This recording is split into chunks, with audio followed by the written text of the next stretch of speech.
सभी जन मंगलाचरण के लिए हाथ जोड़ ले।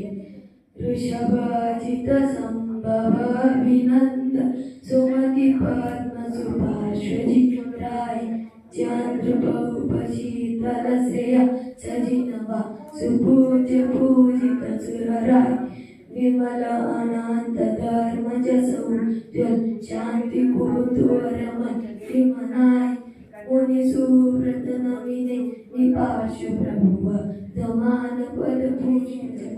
यहाँ पर उपस्थित सभी साधर्मियों को मेरा जय जिनेंद्र। आज हम यहाँ वीर शासन जयंती पर बात करने वाले हैं। अगर मैं आपसे पूछूं कि महाराष्ट्र पर किसका शासन है या भारत पर किसका शासन है, तो शायद आप आसानी से इसको उत्तर दे देंगे। लेकिन अगर मैं पूछूं कि इस विश्व पर किसका शासन है, तो शायद आप चुप रह जाएंगे। आप सोचेंगे इस विश्व पर भी भला किसी का शासन हो सकता है, लेकिन अरे सिर्फ विश्व नहीं, इस पूरे 3 लोक पर किसका शासन है। आखिर हम किसकी संतान कहलाते हैं, आज हम यह जानेंगे।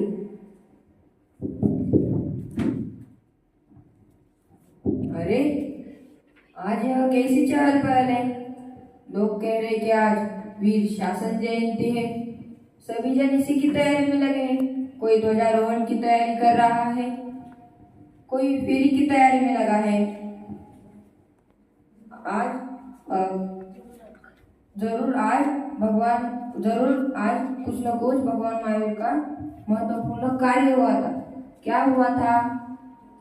जन्म हुआ था शायद। तो लेकिन अभी हम तो महावीर जयंती मना चुके हैं।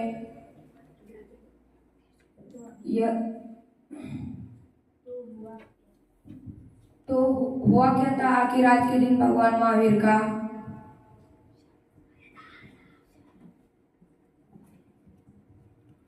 मेरे भाई, लगता है आप किसी उलझन में हो। क्या मैं आपकी कुछ सहायता कर सकता हूँ?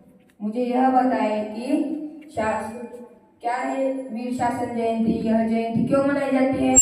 आपको अभी तक वीर शासन जयंती क्या ये नहीं पता? कोई बात नहीं, मैं आपको बताता हूँ। आज के दिन महावीर का जन्म नहीं हुआ था। आज के दिन भगवान महावीर के शासन का जन्म हुआ था। शासन अर्थात उपदेश, जिनवानी, श्रुत, शास्त्र।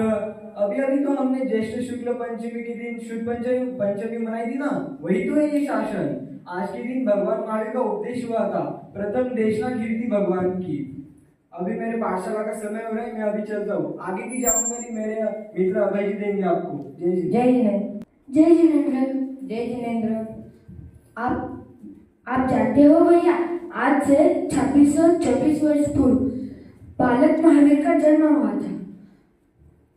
उसके 42 वर्ष बाद यानी आज से 2666 साल पहले राजगुरु के विपुलाचल पर्वत पर श्रावण कृष्ण प्रतिपदा के दिन भगवान महावीर की प्रथम दिव्यध्वनि खिली थी। अतः यही पवित्र दिन है वीर शासन जयंती के नाम से मनाया जाता है। और तब से लेकर आज तक भगवान महावीर का ही शासन चला आ रहा है और पंचम काल के अंत तक ही चलता रहेगा। में आता है कि आज भगवान महावीर का उपदेश हुआ था, परंतु अन्य देश तीर्थंकरों का शासन दिवस क्यों नहीं मनाते? भगवान महावीर का ही क्यों मनाते हैं? यह जानने की मेरी बड़ी जिज्ञासा है। जय जिनेंद्र। हे धर्म बंधु, इतनी छोटी उम्र में आपकी धर्म में इतनी रुचि देखकर मुझे बड़ी प्रशंसा हुई। आप कहाँ से हो बालक? मैं अकलूज से हूँ और मोक्षस्थली गजपन नासिक में जो देशभूषण कुलभूषण छात्रावास चलता है वहाँ पे पढ़ने जा रहा हूँ। अरे वाह, जरूर जाना चाहिए आपको वहाँ पर। वैसे आपको पता होना चाहिए कि जिन्हें केवल ज्ञान होता है उनकी दिव्य ध्वनि कीर्ति ही है, उनका उपदेश होता ही है। लेकिन महावीर भगवान के मामले में बात बिगड़ गई। वह ऐसी बिगड़ गई कि उन्हें केवल ज्ञान तो हुआ, लेकिन 66 दिनों तक उनकी दिव्य ध्वनि नहीं खिली। एक दो दिन नहीं, धैर्य तो देखो लोगों का। हम अगर यहाँ एक दो दिन प्रवचन ना करें तो क्या लोग 66 दिन तक आते रहेंगे? अरे 2-5 दिन आएंगे, फिर सोचेंगे अरे क्या करेंगे जाके, पंडित जी कुछ बोलते तो है नहीं। लेकिन वहां पर ऐसा नहीं हुआ। वहां पर तो लोग डटे रहे। वहां पर लोगों को उम्मीद थी कि अब उपदेश होगा, अब उपदेश होगा। फिर इंद्रों ने अवधि ज्ञान लगाया। उन्होंने सोचा ऐसा तो आज तक कभी नहीं हुआ। तो जब उन्होंने अवधि ज्ञान लगाया तो उन्हें पता चला कि यहाँ पर तो गणधर की ही कमी है और अच्छे श्रोता के बिना वक्ता की वाणी कभी नहीं गिर सकती। फिर इंद्रों ने सोचा कि कौन होगा गणधर होने लायक जीव। तो समीप में एक सभा चल रही थी जहाँ इंद्रभूति गौतम अपने हजारों लाखों की सभा में बैठकर भाषण प्रवचन कर रहे थे। वैदिक संस्कृति के ये ऋषि थे और इनके हजारों लाखों अनुयायी थे। वहां पर यह इंद्र एक ब्राह्मण का वेश धारण कर चले गए और उस सभा में जाकर बैठ गए। वह वहां जाकर थोड़ी उपेक्ष बुद्धि से बैठे थे। उनको उपेक्ष बुद्धि में बैठता हुआ देखकर इंद्रभूति गौतम ने उन्हें उठाया और कहा कि मैं वेदांत का ज्ञाता हूँ, मुझे सब कुछ आता है, तो फिर भी तुम्हें मेरा प्रवचन क्यों नहीं रुच रहा है? तो फिर इंद्रों ने कहा त्रैलोक्यम द्रव्य षट्कम, और उन्होंने कहा कि आपने तत्वासूत्र का मंगलाचरण तो पढ़ा ही होगा। फिर इंद्रभूति सोचने लगे कि 6 द्रव्य 7 तत्व किसने सिखाया तुम्हें यह? तो फिर इंद्रों ने कहा हमारे गुरु ने। फिर इंद्रभूति ने पूछा कौन है तुम्हारा गुरु? तो इंद्रों ने जवाब दिया कि महावीर। फिर इंद्रभूति गौतम ने कहा अच्छा, वो महावीर जो जादूगरी कर लोगों को चकमा दे रहा है, हजारों की भीड़ इकट्ठा कर रहा है।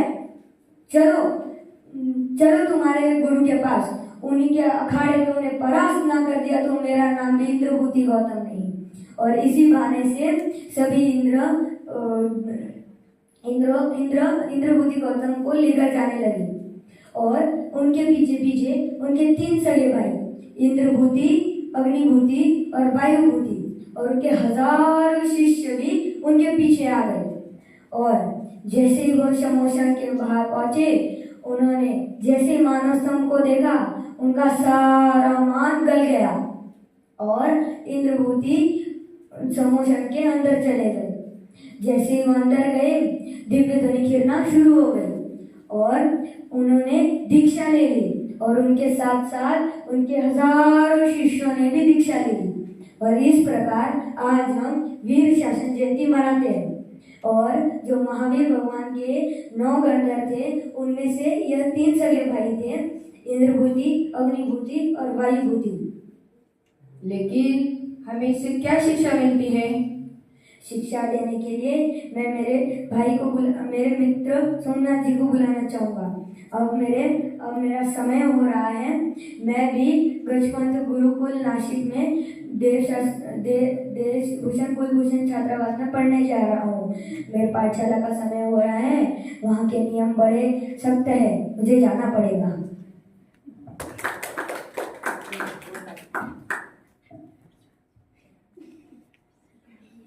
जय जिनेंद्र। जय जिनेंद्र। जय जिनेंद्र। जय जिनेंद्र। आज के इस पर्व में महावीर भगवान ने कुछ 6 शिक्षा दी थी।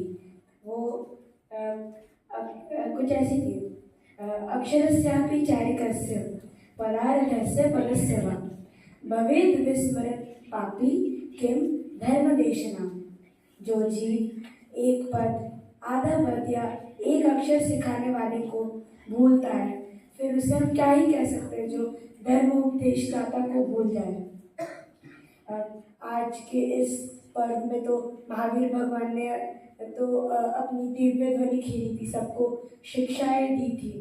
तो शिक्षाएं देने और लेने के संबंध में तीन चीज़ों का संगम बहुत ज़रूरत है उसकी। वो दाता, देय और पात्रता, इन तीनों के संगम के बिना शिक्षण का लेन और देन नहीं हो सकता। अब उसमें भी दो स्थितियाँ होती हैं। एक तो देने वाले की तीव्र इच्छा होती है, पर लेने का पात्र जीव कोई नहीं होता। तो वह क्या करता है, वो ग्रंथ के रूप में वह लिख के जाता है। हमारे पास आज जो इतने सारे ग्रंथ हैं, वह हमारे मुनिराज और तीर्थंकरों ने ही लिखे हैं। और दूसरी स्थिति कुछ ऐसी बनती है कि लेने वालों की तो तीव्र इच्छा होती है, पर उनको ज्ञान देने वाला कोई नहीं होता। वो अभी महावीर भगवान के भी संबंधी कुछ ऐसा ही हुआ। लेने वाले, ज्ञानार्जन करने वाले तो बहुत थे। वो तो 66 दिनों तक महावीर भगवान के ज्ञान के लिए तड़पते रहे, वो ज्ञान प्राप्ति के लिए आते रहे। फिर उन्हें आखिर में उन्हें ज्ञान मिल गया। आज हमें पुण्य से आज हमारे सामने उपदेशदाता के रूप में ग्रंथ है। हमारे पास वक्ता तो नहीं है, पर हमारे पास ग्रंथ है। और चौथे काल में ग्रंथ नहीं थे। चौथे काल में तो तीर्थंकर उपदेश देते थे। तब महावीर भगवान अंतिम तीर्थंकर का उपदेश इस दिन खीरा था। तो उनकी कुछ शिक्षाएं मैं आपके सामने प्रस्तुत करता हूँ। पहली शिक्षा, हमें निरंतर स्वाध्याय करना चाहिए। पुण्य से हम इस गुरुकुल में आए, हमें इसके ग्रंथ का, हमें इसके जिन परिसर में हमारे जिनालय, हमें हर दिन जाना चाहिए, हमें हर दिन स्वाध्याय करना चाहिए। दूसरी शिक्षा, हम कितने भी बलवान बन जाए, कोई भी कितना भी बलवान बन जाए, वह अपनी योग्यता के पार कुछ नहीं कर सकता। उसे अपनी योग्यता पे हाथ टेकने ही पड़ते हैं। और तीसरी शिक्षा कुछ ऐसी बनती है कि व्यक्ति कोई भला बुरा नहीं होता जिससे हम कहते कि यह भला, कि यह बुरा है, यह अच्छा है। ना तो उसे स्थिति बनाती है, ये तो हमारी विचारधारा है, ये तो हमारा माइंडसेट है कि हम दूसरों को बुरा कहता है। कोई अनिष्ट नहीं होता। हाँ, ये तो हम सोचते हैं कि वह बुरा है, वह कुछ नहीं कर पाएगा, वो तो अपने आप में सर्वपूर्ण है। हम उसे कहते हैं कि वह बुरा है, वह अच्छा नहीं है। अभी मेरा दूसरे सभा में प्रवचन देने का समय हो चुका है। मैं अपने भाइयों को बुलाना चाहूँगा। जय जिनेंद्र। जय जिनेंद्र। अभी मेरे सोमनाथ भैया ने मुझे शिक्षा के लिए योग्य समझा, इसलिए जय जिनेंद्र। देखते ही देखते काल पाकर द्रव्य अपना पर्याय बनता है, वैसे ही शत्रु मित्र बन जाता है, मित्र शत्रु बन जाता है। जय जिनेंद्र। जय जिनेंद्र। जय जिनेंद्र। हमारा उद्देश्य और लक्ष्य कार्य सिद्धि के पास होना चाहिए, ना कि दूसरों के पास। ये ग्रंथ अच्छा नहीं है, ये वक्ता अच्छा नहीं है। अरे तुम तो किसी भी परिस्थिति में अच्छे ज्ञानार्थी बनो, अच्छे श्रोता बनो, इसका भाव हमें ग्रहण करना चाहिए, ना कि दूसरों का। यह थी महावीर भगवान की 5वीं शिक्षा। अगली शिक्षा के लिए मैं मेरे भाई आयुष जी को अवसर देना चाहूँगा। जय जिनेंद्र। जय जिनेंद्र। जय जिनेंद्र। जय जिनेंद्र। नई नई चीज़ें के लिए यह आशा आकर्षण छोड़ हमारे जो प्रश्न है उसे किस प्रकार एकत्व करें, इसका प्रयास करना चाहिए। यह महावीर भगवान का 6 शिक्षा प्रदाय, यह वीर शासन जयंती शिक्षा प्रदायक पर्व है। यह 6 शिक्षा यहाँ पर बोली गई है। जय जिनेंद्र। जय जिनेंद्र। आज मुझे यह पता चला कि वीर शासन जयंती क्या होती है। बोलो, वीर शासन जयंती की जय हो।